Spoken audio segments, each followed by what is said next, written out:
用保險做遺產規劃嘅三大好處。人壽保險除咗有花小錢、保大錢嘅槓桿作用之外，仲具備遺囑同埋信託分配財產嘅功能。今日同大家分享三大好處同功能。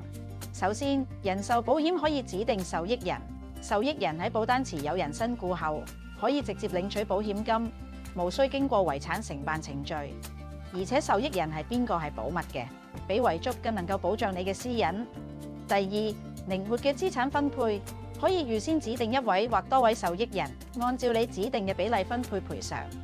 第三，可以設立預設指示，某啲具備信託功能嘅保單，持有人可以根據自己意願預設指示，等受益人可以分期領取指定金額嘅賠償。保險產品一直都不斷進化，喺財富傳承方面，相比其他理財工具，更能夠做到財富增值、保護私隱同埋個性化靈活分配，絕對係財富傳承不可或缺嘅理想工具。